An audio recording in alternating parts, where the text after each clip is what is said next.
नमस्कार. आज आपण एका खूप इंटरेस्टिंग विषयावर बोलणार आहोत. जपान. त्यांची जी एक अविश्वसनीय लवचिकता आहे, म्हणजे रेझिलियन्स, आणि त्यांचं यश, यामागे नक्की काय विचारसरणी आहे? हो, आणि यासाठी आपल्याकडे काही संदर्भ पण आहेत, काही स्रोत जे या जपानी तत्वज्ञानावर आधारित आहेत. म्हणजे जीवनात यश कसे मिळवायचं यावर ते प्रकाश टाकतात. बरोबर. यात काही तथ्य आहेत, काही स्टोरीज पण आहेत, असं कळलंय. म्हणतात की बऱ्याच जपानी संकल्पना आहेत ज्या लोकांना इतरांपेक्षा पुढे जायला मदत करतात. अगदी. पण आज आपण त्या सगळ्यांवर नाही, तर एका म्हणूया की मूळ संकल्पनेवर फोकस करणार आहोत. कोणती संकल्पना? शुग्यो. शुग्यो. शुग्यो हे नाव मी ऐकलंय, पण नक्की काय आहे हे? असं म्हणतात की ही समजल्याशिवाय बाकीच्या संकल्पनांची खरी खोली कळणं अवघड आहे. बरोबर, अगदी बरोबर. कारण हा पाया आहे असं अनेक जण मानतात. आता बघा, आपण जपानचा विचार करतो तेव्हा काय दिसतं? प्रगती दिसते, टेक्नॉलॉजी, शिस्त. हो, पण दुसऱ्या बाजूला आव्हानं पण आहेत, खूप मोठी आव्हानं.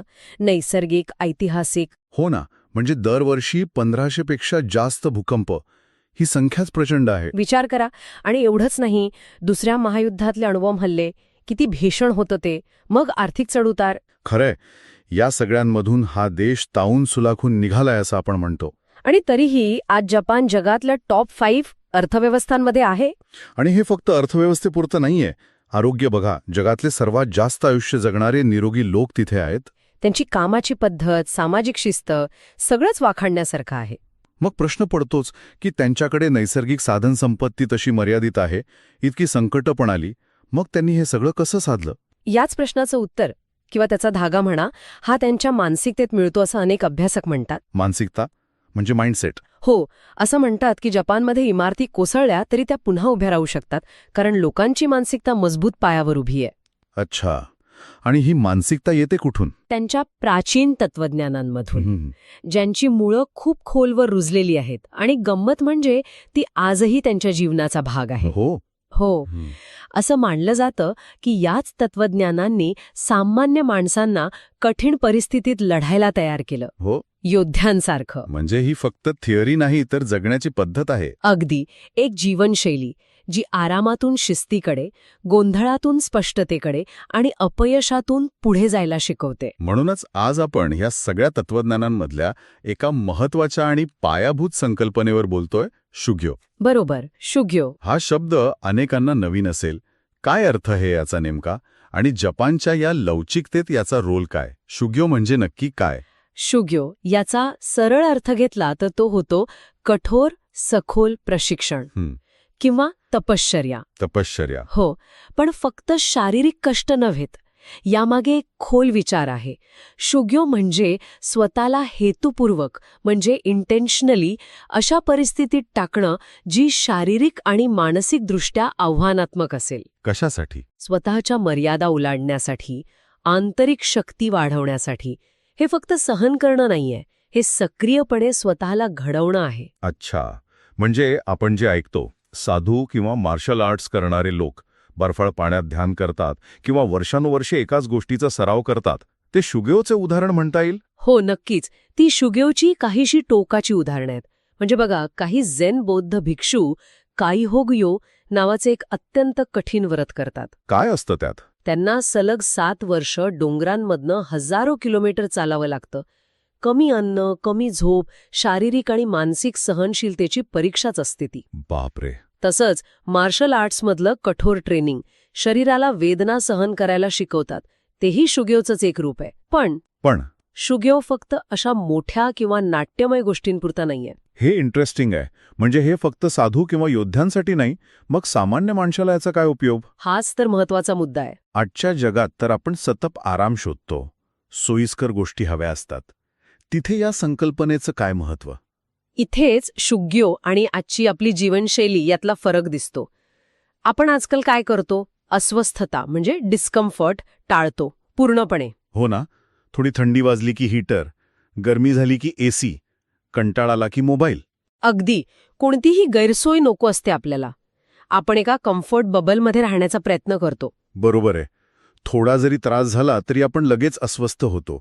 ट्रॅफिक लागलं, लिफ्ट बंद झाली, इंटरनेट स्लो झालं, छोट्या गोष्टींनी पण चिडचिड होते.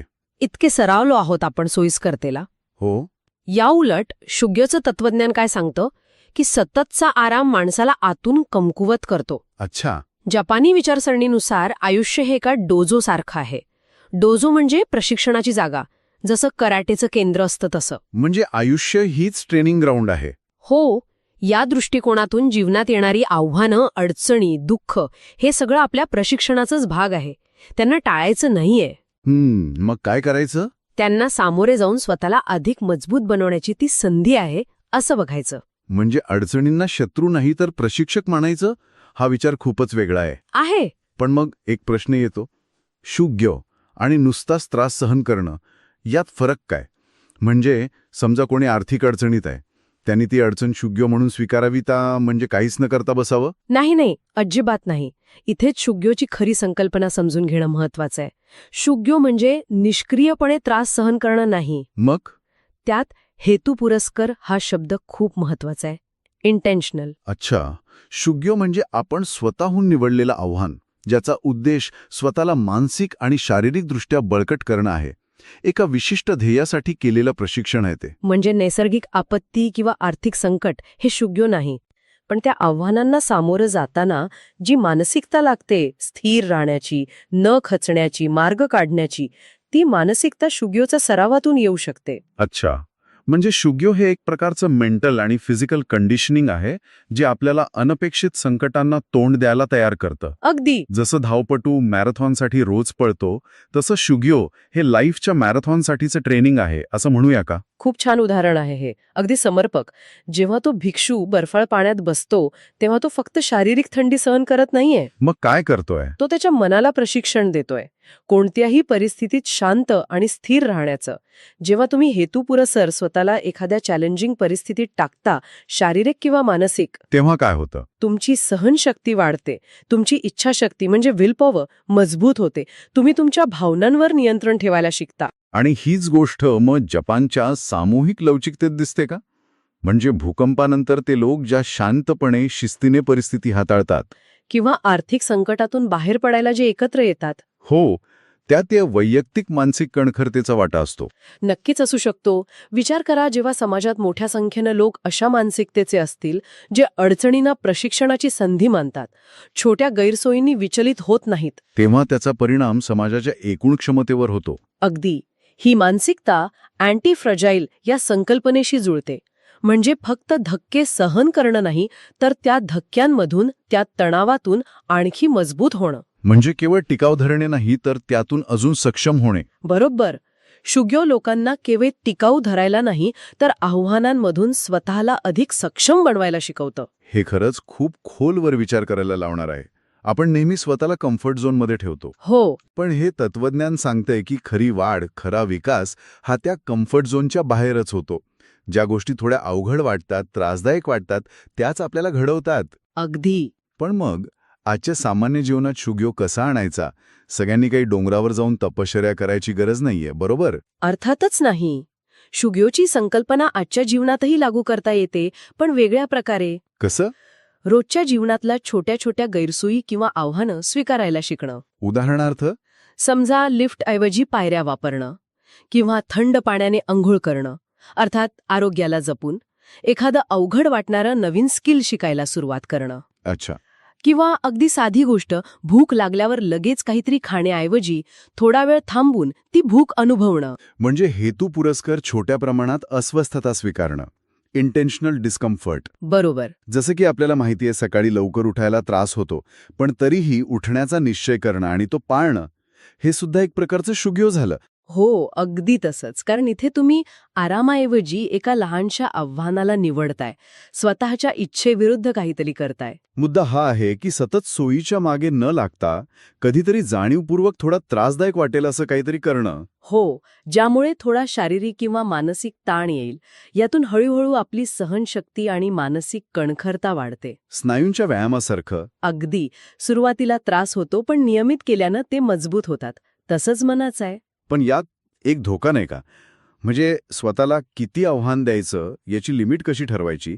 शुग्योच्या नावाखाली स्वतःला प्रमाणाबाहेर त्रास दिला किंवा इजा करून घेतली तर? तुम्ही अगदी योग्य मुद्दा मांडला आहे. शुग्यो म्हणजे स्वतःला इजा करणं नाही. यात संतुलन आणि विवेकबुद्धी खूप महत्वाची आहे. म्हणजे बॅलन्स हवा. नक्कीच. प्रशिक्षणाचा उद्देश स्वतःला मजबूत करणं आहे, नष्ट करणं नाही.